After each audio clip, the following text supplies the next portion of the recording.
You don't have to pay for that one. That was the first thing Caleb Brooks ever said to me, and for some reason, it made me forget how to act like a normal person. I was standing in the little flower shop near my apartment with rain dripping off my hoodie, my laptop bag digging into my shoulder, and a half-dead bouquet in my hand that I only picked because it was the cheapest one by the register. It had been one of those Thursdays where everything went wrong in a boring way. A client hated the design I'd spent 2 days on. My Uber canceled twice. The elevator in my building was broken again, which meant 6 flights of stairs with a backpack and wet shoes. I didn't even like flowers that much. Not really. I just hated how empty my apartment looked when I walked in at night. White walls, cheap couch, one mug in the sink. A place that felt like I was only staying there temporarily, even though I'd lived there almost a year. So I stopped at the florist because the lights were still on and because, honestly, I needed something in my life that didn't look exhausted. The bell over the door gave this soft little ring when I walked in. Caleb looked up from behind the counter. I'd seen him before, obviously. The shop was on my walk home. He was always there in rolled-up sleeves, trimming stems, or carrying buckets like they weighed nothing. Dark hair, warm brown eyes, the kind of calm face that made you feel like you were being too loud just by existing. I'd never really talked to him. I mean, I'd bought flowers there maybe twice. Both times, I mumbled, paid, and left. Very impressive stuff. That night, he glanced at my hoodie first, then at the water dripping onto the floor beneath me. His mouth twitched. Rough day. I gave a short laugh. That obvious? You're holding funeral flowers like they personally betrayed you. I looked down at the sad little bunch in my hand. They were in my budget. Caleb leaned one hip against the counter, trying not to smile. That's not a defense. For some reason, I smiled back. Not a big smile. Just enough to surprise myself. I'm Ethan, by the way. I know. My stomach did this small, stupid drop. Caleb noticed. Of course he did. He picked up a white tulip from a bucket beside him, trimmed the stem with quick, practiced fingers, and slid it into the paper with the other flowers. You told me last month. I blinked. I did. You were buying sunflowers for your neighbor because she washed your package for you. Heat climbed up my neck. I had absolutely forgotten that conversation. Apparently, he hadn't. Right? Yeah. Mrs. Donnelly. 6th floor right. I stared at him. Do you remember everyone's building drama? Caleb finally smiled. Only the interesting ones. The room went quiet for half a second. Not awkward exactly. Just noticeable. Like something had paused between us and neither of us knew who was supposed to move first. I looked away first, because I'm not brave in flower shops, apparently. He wrapped the bouquet in brown paper and tied it with twine. When I reached for my wallet, he tapped the tulip lightly. That one's free. Why? It was going to get thrown out anyway. He said it easily. Too easily. Like that explained why his fingers brushed mine when he handed me the bouquet, and why he didn't pull back right away. It was probably nothing. That was what I told myself before I even left the store. Customer service. Leftover flower. Nice guy? Normal moment. But when I got home, I threw out the sad flowers after 2 days. The tulip stayed alive all week in a drinking glass by my window. And the embarrassing part was, every time I looked at it, I thought about Caleb saying my name like he'd been keeping it somewhere safe. The problem with a flower sitting by your window for an entire week is that it starts feeling less like a flower and more like a question. I told myself I was not going back to the shop because of Caleb. I had an actual reason. My desk plant had died, which was impressive because the tag literally said impossible to kill. So the next Thursday after work, I walked into the florist with the dead little thing in its plastic pot like I was bringing in evidence. Caleb looked up from behind the counter, saw the plant, then looked at me. Should I call someone? I held it out. I think I committed a crime. His smile came slow, like he had been trying to hold it back and failed. That poor thing. It had a good life. Ethan, this is a cactus. My stomach flipped a little when he said my name again. Still stupid. Still not a big deal. People remembered names. That was normal. Except Caleb said mine like he meant to. He came around the counter and stood beside me at one of the work tables, close enough that I caught the clean, green smell of stems and soap on his hands. He gently took the pot from me, turning it under the light like he was doing a serious medical exam. Your apartment does not get much sun, right? I looked at him. How do you remember that? Caleb shrugged, but his eyes flicked to mine for half a second too long. You said it felt kind of dark. Last time. I laughed under my breath because I did not know what else to do. I say a lot of random things when I am tired. Some of them are useful. That should not have made my chest feel tight. It was a sentence. A regular sentence. But he said it while picking out a small green plant from a shelf near the window, checking the soil with his thumb, then setting it in front of me like he had already decided I was not allowed to fail again. Try this one. Snake plant. Low light. Low maintenance. Very forgiving. So, basically, you found a plant with my personality. His mouth twitched. I was going to say resilient. I froze just enough to hate myself for it. Caleb noticed again. Of course he did. His expression softened, not in a dramatic way, just barely, like he had accidentally stepped closer to something real and did not want to scare it off. I looked down at the plant because eye contact suddenly felt unsafe. How much? For the plant, 12. I reached for my wallet. For the emotional support? That is included. I laughed, and this time it came out easier. He rang me up, then paused before handing over the paper bag. From a small bucket near the register, he pulled a few stems of lavender and tucked them beside the plant. Caleb, what? I am paying for that. No, you are not. You cannot keep giving me free stuff. He leaned his forearms on the counter, close enough that I forgot what my next sentence was supposed to be. It is not stuff. It is lavender.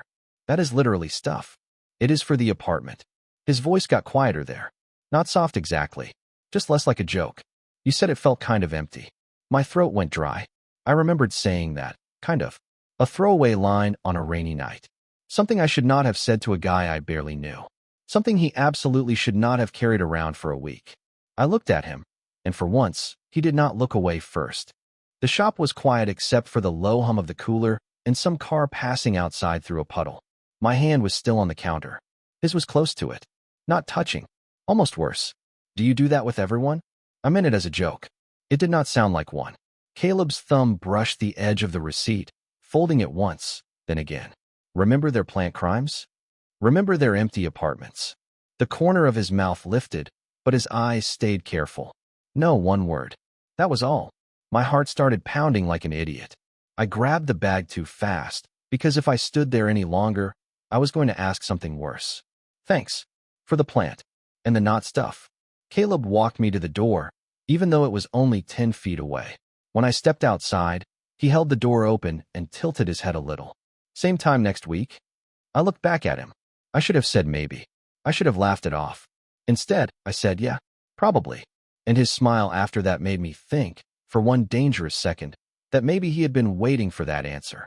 By the third Thursday, I had stopped pretending the plant needed weekly checkups. It was fine. Annoyingly fine. Sitting on my desk like a tiny green witness to whatever was happening to me. I still carried it back to the flower shop anyway, tucked under one arm, while telling myself Caleb had asked. He had not asked. He had just smiled last week and said same time next week, and apparently that was enough to ruin my common sense. When I walked in, Caleb was helping an older woman pick out roses near the front display. He looked up before the bell even finished ringing. His eyes went straight to me, then to the plant, then back to me. The smile hit slow. Routine inspection? I held the pot up. I am being responsible. The woman turned around, looked between us, and smiled like she had just walked into the middle of something. Is this the one? My brain went completely blank. Caleb's hand paused on the ribbon he was tying around the roses. Mrs. Adler. What? She gave him the kind of innocent look only older women can weaponize. You said someone kept murdering plants. Heat shot up my neck so fast I almost dropped the pot. Caleb looked down, but not before I caught the corner of his mouth lifting. I did not say murdering. You absolutely did. Mrs. Adler took the roses from him, then looked at me again. He was very concerned. Concerned. That word stayed in the air longer than it should have. I laughed because there was no other safe response. Well, good news. No casualties this week. Caleb finally looked at me. Proud of you. It was a joke. Probably. But his voice did that quieter thing again, and my chest tightened before I could stop it. Mrs. Adler made a tiny humming sound like she was enjoying herself way too much, paid for her flowers, and headed for the door. Before leaving, she leaned toward me and whispered, loudly, "He saves the good ones for people he likes." Then the bell rang behind her, and suddenly the shop felt way too quiet. Caleb rubbed the back of his neck. She talks a lot. Does she? I set the plant on the counter, trying to act normal, because she seemed pretty specific. He moved around the counter toward the work table, bringing the plant with him. She also thinks every unmarried person in Chicago needs help. That was not a denial. Caleb's hands stilled on the edge of the pot. I should not have said it. I knew that immediately. The sentence came out too soft, too real. Like I had been waiting all week to test the floor between us and had finally put weight on it. Caleb did not joke back. He looked at me instead, steady and careful, and for 1 second, the whole shop seemed to shrink down to the space between us. My pulse started kicking against my ribs. Then he looked away first, but not fast enough to feel casual. Your plant looks good. I let out a breath I had not realized I was holding. Smooth. That made him smile again, smaller this time. I am trying to keep you from embarrassing both of us. Too late. He checked the soil, touched one of the leaves, then reached toward a shelf behind me. I turned at the same time, and because the aisle was narrow, we ended up too close. Not touching. Almost. His shoulder near mine. His hand hovering beside my arm. I could smell that clean stem soap scent again, mixed with something warm, like cedar. Neither of us moved for a second. Sorry, I murmured, even though I was not sure what I was apologizing for. Caleb's eyes dropped briefly to my mouth, then snapped back up like he had caught himself doing something he was not supposed to do. My stomach flipped so hard it almost hurt. You are fine. His voice was lower than before. I stepped back first because I had to. If I did not, I was going to do something embarrassing, like ask him why he looked at me that way. Caleb picked up a single sunflower from the bucket and tucked it into the paper bag with the small packet of plant food. For the apartment. I stared at it. Caleb, it is cloudy today. That is your reason? He shrugged, but his ears were a little pink. You said you hated gray weather. I had said that. Last week. Maybe 2 minutes before leaving. Barely even a real conversation. You remember everything? He met my eyes again, and this time he did not hide behind a joke fast enough. Not everything. A beat passed. Just some things. I walked home with the sunflower sticking out of my bag like it belonged there, and for the first time, I could not make myself believe he did this for everyone. I almost texted my sister a picture of the sunflower when I got home, just to prove I was not inventing things. Then I remembered I had never told her about Caleb, or the flowers, or the way a man could look at me for half a second and make my whole apartment feel too small. So I did the reasonable thing. I put the sunflower in a glass beside the tulip stem I should have thrown away days ago, stood there staring at both of them, and told myself to stop being weird. For 3 days, I did not go by the shop. Not because I was avoiding Caleb. I was busy. That was the lie I chose. Work got annoying, deadlines stacked up, and by Monday night, I left a client call so drained that I walked the long way home without even thinking. The shop was supposed to be closed. The lights were low. The front sign had already been flipped. I slowed down anyway, which was humiliating by itself. Then Caleb looked up through the glass. He was inside, sweeping near the front display, sleeves pushed to his elbows, dark hair falling over his forehead. For a second, neither of us moved. Then he set the broom against the wall and came to unlock the door. I pointed at the sign before he opened it. You are closed. You are wet. I glanced down at my jacket. Rain had started again, light but cold. That is not a business reason. Caleb held the door wider. Come in anyway. I should have said no. Normal people say no when attractive florists open locked doors after closing. But the street was quiet. My shoes were soaked, and Caleb was looking at me like he had been waiting for me to pass by. So I stepped inside. The door clicked shut behind me. The shop felt different after hours. Less like a store. More like a room someone had accidentally let me into. Half the buckets were empty, the register was off, and a soft yellow lamp glowed near the counter. Caleb handed me a towel from somewhere under the sink. You keep towels in a flower shop? Flowers are dramatic. They leak. I laughed, rubbing rain from my hair. That makes sense, actually. He watched me for 1 second too long, then looked away and cleared his throat. I had something for you. My hand stopped in the towel. For me. Caleb walked behind the counter and picked up a small bouquet wrapped in brown paper. It was already tied. Not thrown together. Not leftover. White tulips, lavender, and one small blue flower I did not recognize. My chest tightened before I even understood why. You made that before I got here. His fingers shifted around the paper. Maybe. Caleb. He leaned back against the counter, trying for casual and failing just enough that I noticed. I guess you might pass by. That sentence did something dangerous to the air between us. I looked at the bouquet, then at him. You guessed I might walk by your closed shop in the rain? It has happened before. Once. still counts. I wanted to joke. I really did. But my throat had gone dry, and the way he was looking at me made it hard to hide behind anything. Why? Caleb did not answer right away. He looked down at the flowers like maybe they had the words he did not. When he held them out, our fingers touched around the paper. It was small, barely anything. But this time, he did not move first. Neither did I. The towel slipped from my other hand onto the floor. Caleb's eyes dropped to it, then back to me, and the corner of his mouth lifted like he wanted to say something soft and stupid. My heart started pounding so loud I was sure he could hear it. Ethan. Just my name. That was all. But it sounded different in the empty shop. Too careful. Too close. Yeah. He took half a step nearer, still holding the bouquet between us. Not enough to touch me. Enough that I forgot the rain, the street outside, the fact that this was probably a terrible idea. I do not usually. The sentence broke there. He swallowed, eyes searching mine like he was waiting for me to stop him. I did not. I could not. The bell over the door suddenly rattled. Hard. We both jumped like guilty teenagers. Caleb pulled back so fast the bouquet crinkled in my hand. A delivery guy stood outside the glass, waving an envelope and looking bored. Just like that, the moment cracked open and disappeared. Caleb exhaled, almost laughing, but his face was still flushed. Forgot about the late invoice. Right. I stepped back, gripping the flowers way too tightly. Very romantic. The second the words left my mouth, I froze. Caleb did too. His eyes snapped to mine. The delivery guy knocked again. For 1 second, Caleb looked like he might ignore him completely. Then he turned toward the door, but before unlocking it, he glanced back at me. Quiet. Almost brave. It was supposed to be. By Tuesday, I had convinced myself Caleb's last sentence did not mean what I thought it meant. It was supposed to be. People said things like that. Maybe he meant the flowers. Maybe he meant the joke. Maybe he meant absolutely nothing. And my brain had just decided to turn one quiet florist into a full emotional disaster. Unfortunately, my sister Mia came over that night and ruined my denial in under 8 minutes. She walked into my apartment carrying takeout, stopped near the window, and stared at the lineup of flowers like she had discovered evidence at a crime scene. Ethan. I kept unpacking noodles. What? Why does your apartment look like a soft launch? I almost dropped the soy sauce. It does not. She pointed with her chopsticks. Tulip. Lavender. Sunflower. Whatever that tiny blue thing is.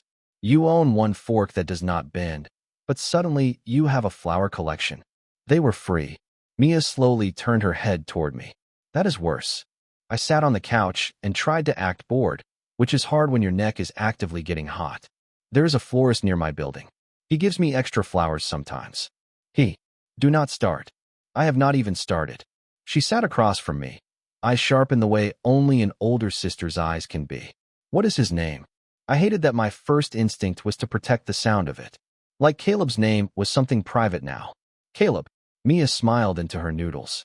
Oh, you are cooked. I am not cooked. You said his name like a prayer. Please never say that again. She laughed, but then her face softened a little. Is he nice? I looked toward the window before I could stop myself. The bouquet from Monday night was there, the one he had made before I even showed up. The one that was supposed to be. My chest tightened in that stupid way again. Yeah, he is nice. Mia studied me for a second. Nice to everyone, or nice to you? I opened my mouth. Nothing came out. Because that was the problem, was it not? The very next day, I got my answer. Or at least I thought I did. I was walking home from a coffee shop after a client meeting when I saw Caleb through the florist window. He was laughing with a guy near the front counter. Tall guy. Expensive coat. Clean haircut. The kind of person who looked like he knew exactly what he wanted and could afford it. Caleb was wrapping a huge bouquet for him. Not one little leftover flower. A real one. Big. Beautiful. Probably cost more than my monthly Wi-Fi bill. The guy said something, and Caleb smiled. Not polite. Not distant. A real smile. Then Caleb reached across the counter and adjusted the paper near the guy's hand. Their fingers looked close from where I stood outside. Maybe touching. Maybe not. My stomach sank anyway. It was ridiculous how fast I felt embarrassed. Like someone had caught me building a whole story out of scraps. Of course Caleb smiled at customers. It was his job. Of course he remembered details. He worked with people. Flowers were personal. That did not make me special. It made me a customer with bad boundaries and a dying plant. I turned before he could see me and kept walking. My phone buzzed a minute later. It was Mia. Did you ask Flower Boy out yet? I stared at the message at the corner of the block, rain starting again in tiny cold dots on my screen. I typed no. Deleted it. Typed shut up. Deleted that too. Finally, I put the phone in my pocket and took the long way home. For the next week, I stopped going by the shop. Not obviously. I just changed my route. Left work later. Bought groceries from the other side of the neighborhood. Told myself I was being mature. Told myself distance was healthy. Told myself free flowers did not mean someone wanted you. The apartment felt quieter without the routine. I hated that. The snake plant stayed alive on my desk. The lavender dried by the window. The sunflower started to droop. Every time I looked at it, I heard Caleb's voice saying, it was supposed to be. By Friday night, I came home exhausted, arms full of groceries, and nearly stepped on something outside my apartment door. A small bouquet lay on the floor, wrapped in brown paper. Baby's breath. Lavender. One white tulip. No name. Just a card tucked under the twine. My hands went cold before I even picked it up. The handwriting was neat and careful. For words. You stopped coming by. I did not sleep much after finding the flowers. I tried. I really did. I put the bouquet on the kitchen counter, brushed my teeth, changed into sweatpants, and stood in the dark staring at that stupid card like it might explain itself if I waited long enough. You stopped coming by. Not why did you stop buying flowers? Not your plant needs checking. You. Like he had noticed the absence, not the business. Like it had bothered him. By morning, I had made 3 decisions. First, I was not going to overthink it. Second, I was absolutely overthinking it. Third, I was going to the shop before I lost my nerve. Caleb was behind the counter when I walked in, sleeves rolled up, cutting stems with careful, quiet movements. The bell rang over my head. His hand stopped mid-cut. He looked up, and the relief on his face was so quick I almost missed it. Almost. Then he covered it with a small smile. Hey. My fingers tightened around the card in my pocket. Hey. For a second, that was all we had. The shop smelled like eucalyptus and wet leaves. A couple buckets sat between us like they were there to keep the room from getting too honest. Caleb set the scissors down. You got them. I pulled the card out and placed it on the counter. Hard to miss flowers sitting outside my door. His jaw shifted. Was that too much? The question came out quieter than I expected. Not smooth. Not confident. For the first time since I had met him, Caleb looked unsure of himself, and that messed with me more than any flower ever had. I do not know. I hated how honest it sounded. He nodded once, looking down at the card. Okay. I took a breath. It scared me a little. His eyes came back to mine, fast.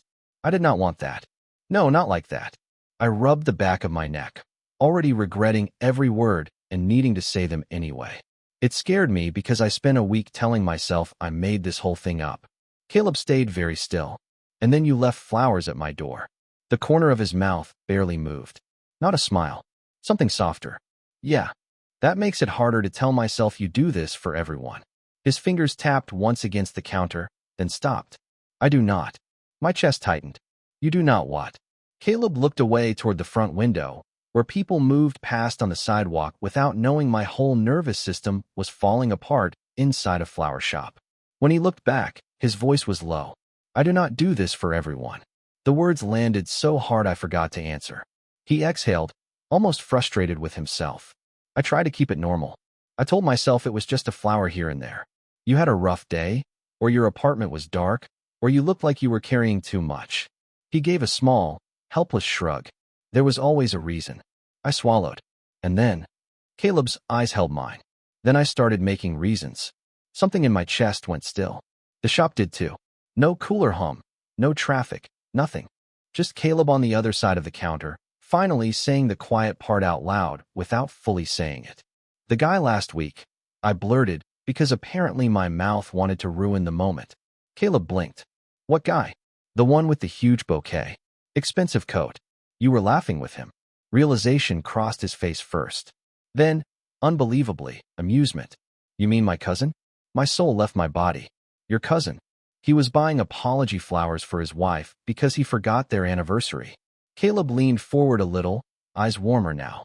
Ethan, do not. Were you jealous? Absolutely not. It came out way too fast. Caleb's smile was small, but this time he did not hide it. Okay. I was confused. Sure. I hate you a little. No, you do not. I should have argued. I wanted to. But he was looking at me like the joke had edges, like underneath it there was something both of us could see now. My hand rested on the counter near the card. Caleb's was inches away. Slowly, carefully, he slid the card back toward me, but his fingers brushed mine when he did. Not an accident. Not this time. Neither of us moved. Caleb's thumb stayed near my knuckle, barely touching.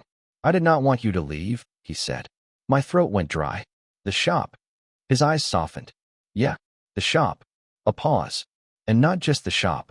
For about 5 seconds, I let myself believe we had finally crossed the invisible line. Caleb's fingers were still near mine on the counter, his eyes steady in a way that made my chest feel too full, and the words not just the shop sat between us like something we could not take back. Then the bell over the door rang. Caleb's hand pulled away first. Fast. Too fast. A woman walked in carrying a tote bag and talking on her phone, and just like that, Caleb became the calm florist again. Shoulders straight. Voice easy. Smile polite. I will be right with you. I stepped back from the counter like I had been caught doing something wrong, even though we had barely touched. The woman glanced between us for half a second, probably noticing nothing, but my face went hot anyway. Caleb did not look at me. He moved toward the front display and started answering questions about centerpieces for some office event downtown. Normal stuff. Flower stuff. Customer stuff. I stood there with the card in my hand, suddenly feeling like an idiot in the middle of his workplace. 2 minutes earlier, I thought he had almost admitted something. Now he was laughing softly at a stranger's joke and recommending white roses like his thumb had not just been brushing mine. I told myself he had to work. That was all. People were allowed to do their jobs. But the shift hurt in a way I did not expect. When he came back to the counter, the woman was still browsing near the cooler. Caleb kept his voice low. Sorry. I forced a smile. No, you are fine. He searched my face. Ethan. Seriously. You are working. I tucked the card into my pocket, already reaching for the door in my head. I should go anyway. His expression changed. Not panic exactly, but close. You do not have to. I know. I looked toward the woman, then back at him. It just feels weird standing here while you are busy. His jaw tightened slightly. That is not what this is. What is this? The question slipped out before I could soften it. Caleb went quiet. The woman's phone call filled the front of the shop, some bored conversation about delivery windows and parking. Caleb looked at her, then at the counter, then at me. I could see him thinking too much, choosing every word. That was the problem. A few minutes ago, he had not needed to choose. Now he did. I do not want to make things uncomfortable for you, he finally said. My stomach sank. For me, you stopped coming by because you thought I was doing too much. I stopped because I thought I was stupid. You were not. His voice was gentle, which somehow made it worse. But this is my shop. You live nearby. I do not want you feeling like you have to avoid a whole street because I pushed too hard. I stared at him. There it was. The retreat. Neat. Responsible. Mature. The kind that made sense on paper and felt awful in real life. I nodded like it did not hit me. Right? Yeah, that is probably smart. Caleb's eyes flicked up. I did not say I wanted that. But you were saying it. He looked like he wanted to argue, but the customer walked up with 2 vases in her hands, and the moment slammed shut again. Caleb's face smoothed out. Give me 1 second. I did not wait for the second. I stepped toward the door, because if I stood there any longer, I was going to look way more hurt than I had any right to be. The bell rang above me when I left. Outside, the air was cold and smelled like wet concrete. I made it half a block before I heard the door behind me open. Ethan. I stopped, but I did not turn right away. Caleb stood under the shop awning, sleeves still rolled up, looking caught between chasing me and staying where he was supposed to be. I am not trying to take it back. My throat tightened. Then what are you doing? He rubbed a hand over his face, frustrated with himself, trying not to ruin it. That almost made me laugh, but it came out too sharp. You know pulling away can ruin things too, right? Caleb's eyes dropped for a second. When he looked back up, he looked tired in a way I had not seen before. I know. The wind pushed rain mist between us. Neither of us moved closer. I like the routine, he said quietly. You coming in.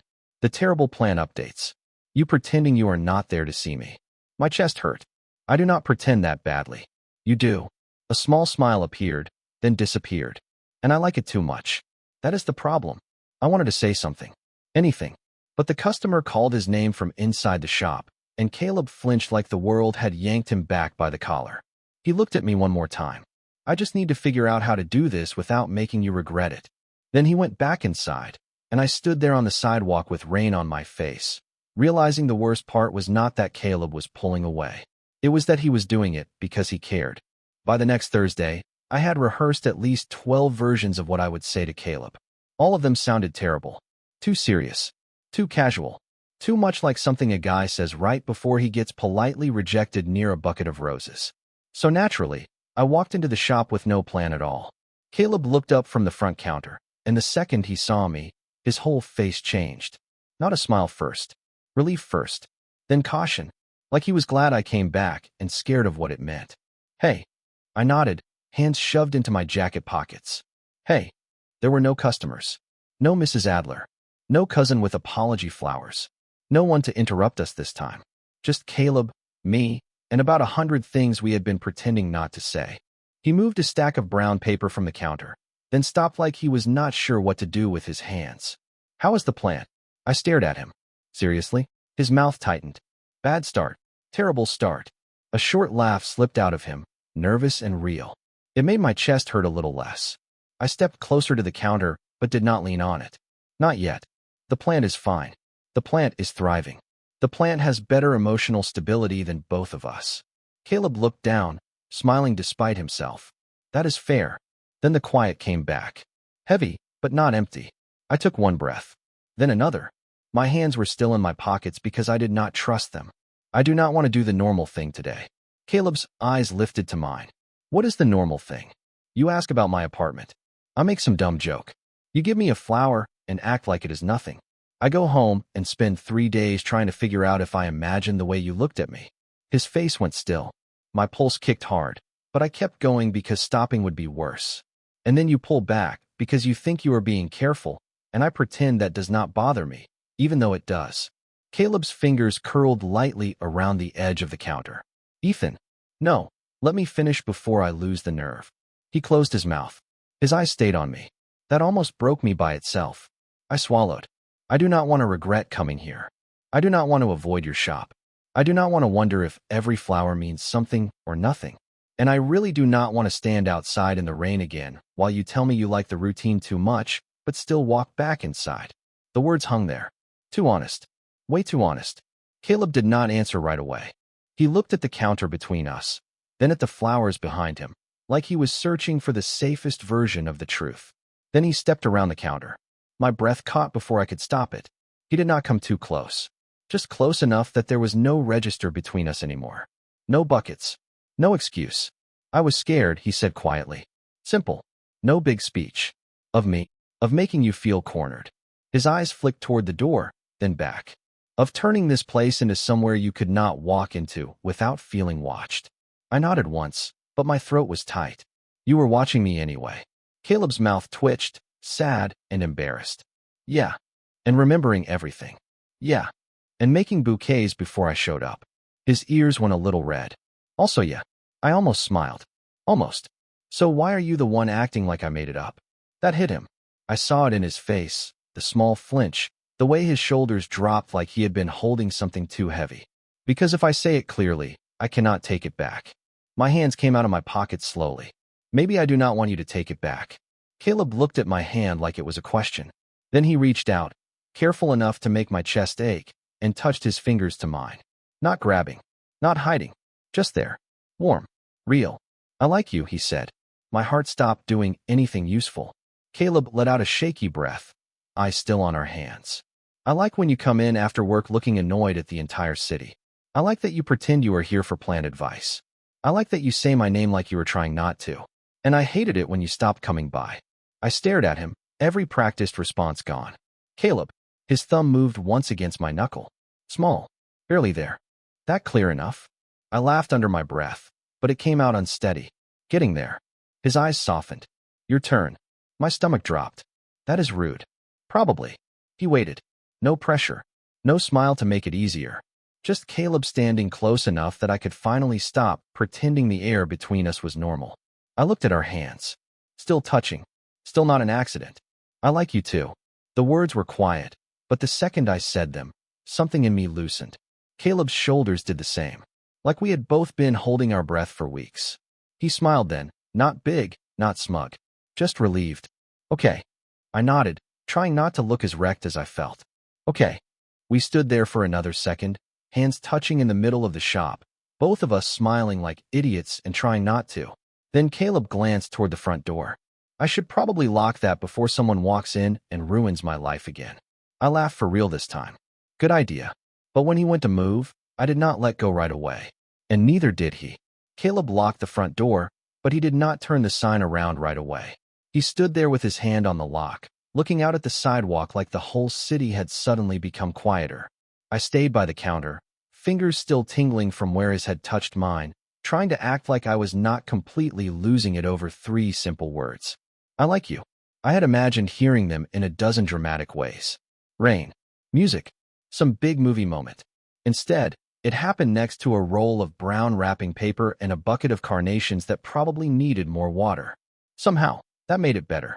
Caleb turned back to me, and for the first time since I met him, he looked shy.